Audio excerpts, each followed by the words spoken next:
Block buster అందించినటువంటి yes yes yes Bheems గారి మాటలు ఇప్పుడు విందాము. అందరికీ నమస్కారం.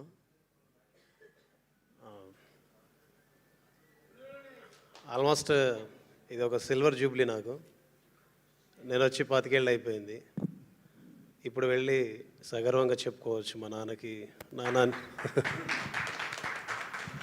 నువ్వు దేనికి పనికి రావురా, నువ్వు దేనికి పనికి రావు, అసలు నీ వల్ల ఏంటి ఉపయోగం అని రోజు మా నాన్న తిట్టేవాడు.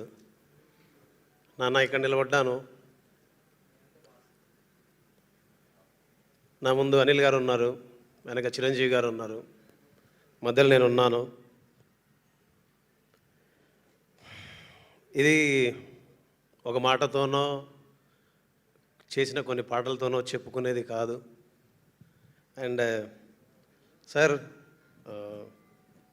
మీరు నన్ను ఎందుకు నమ్ముతారో తెలియదు, నన్ను ఎందుకు నమ్మి ఇక్కడ దాకా తీసుకొస్తారో తెలియదు, నన్ను ఎందుకు భుజాల మీద ఎత్తుకుంటారో తెలియదు. నాకు తెలుసు చాలామంది, చాలా మాటలు, చాలా ఇబ్బందులు, చాలా ప్రశ్నలు, చాలా సమస్యలు, వాటన్నిటిని దాటి వాటన్నిటిని అధిగమించి చివరికి భీమ్స్ ఉంటే బాగుంటుందని మీరు నమ్మకంతో, ప్రేమతో, గౌరవంతో తోడబుట్టిన తమ్ముడి కంటే ఎక్కువగా నడిపిస్తారు. ఈ క్షణం ఇక్కడి నుంచి నాకు అనిపిస్తుంది, మీ తల్లిదండ్రులకు నా పాదాభివందనం. ఈ క్షణం ఇదే వేదిక నుంచి అనిపిస్తుంది, మీకు కూడా నా పాదాభివందనం. పాటకు పూర్తిస్థాయి స్వేచ్ఛని, పాటకు పూర్తిస్థాయి గౌరవాన్ని, పాట యొక్క రూపం భీమ్స్ అయితే, భీమ్స్ ఎక్కడికి వచ్చి నిలబడి మాట్లాడితే, భీమ్స్ యొక్క తల్లిదండ్రులు గౌరవపడితే, గౌరవ ప్రపంచంలో గౌరవంగా వాళ్ళు పేర్కొనబడితే, దాని వెనకాల, ఈ కష్టం వెనకాల మీరందరూ చూపించిన ప్రేమకి, మీరందరూ నా వెనక నిలబడి నువ్వు ముందుండాలి అని చూపించిన ఇష్టానికి నేను ఎప్పుడు రుణపడి ఉంటాను. ఇక నుంచి నేను ఇంకా చాలా మాట్లాడేది ఉంది, బట్ ఒక మాట చెప్తాను.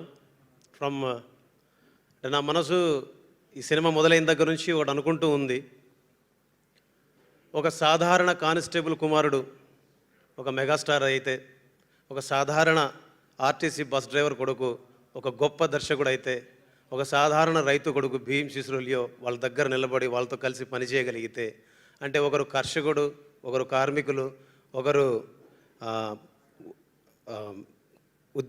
గవర్నమెంట్ ఉద్యోగం చేసే వ్యక్తి, సో ఒక రక్షకుడు, రైట్ వర్డ్, ఒకరు రక్షకులు, ఒకరు కర్షకులు, ఒకరు కార్మికులు, ఇలాగా ఇది నాకు అనిపిస్తుంది, ఇదొక త్రివేణి సంగమం జరిగిందేమో ఇక్కడ అని అనిపించింది నాకు. ఎక్కడో మారుమూల పల్లెల్లో పుట్టి పెరిగి ఇక్కడ దాకా రాగలగడం, వాళ్ళు కూడా అక్కడి నుంచే ప్రయాణం మొదలుపడి ఇక్కడ దాకా రాగలగడం, అండ్ ఇంత గొప్ప ప్రయాణాన్ని, ఇంత గొప్ప విజయాన్ని, ఇంత గొప్ప ప్రేమను చూపించినందుకు తెలుగు ప్రేక్షకులందరికీ మనస్ఫూర్తిగా నా నమస్కారం. జై హింద్. సార్, మీ పాటలకి మీ స్పీచ్లకి అసలు పొంతనే ఉండదు సార్. మొత్తం ఇంత అక్కడేమో మొత్తం ఉక్కు స్టెప్ అని మొత్తం రఫ్ ఆడించారు, ఇక్కడేమో ఫిలాసఫీ చెప్తున్నారు. Thank you both sides of Bheems గారు, థ్యాంక్ యూ అండి.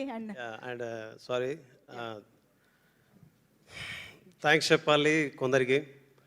మిథున్ సార్, మా కీబోర్డ్ ప్లేయర్ మిథున్ గారికి, అండ్ మా వైద్య గారికి, మా అగస్త్య గారికి, మా హెల్విన్కి, మా రైటర్స్ శాస్త్రి గారికి, శ్యామన్నకి, భాస్కర్ భట్ల గారికి, ప్రతి ఒక్కరికి, మెయిన్లీ చివరిగా ఎప్పుడు చెప్పాలన్నా ధైర్యంగా చెప్తాను, ఎప్పుడు చెప్పాలన్నా గర్వంగా చెప్తాను, మా మాల్యా ఇక్కడ దా.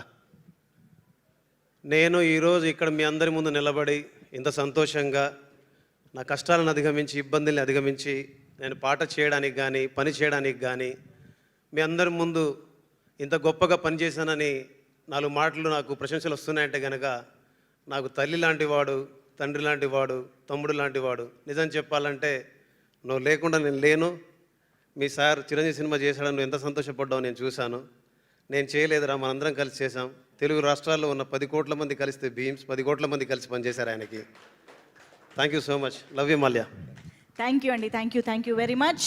సో ఎస్, మరి ఇప్పుడు ఆలస్యం చేయకుండా మన శంకర వరప్రసాద్ గారు సినిమాని ఇంత లావిష్గా, ఇంత అద్భుతంగా, ఇంత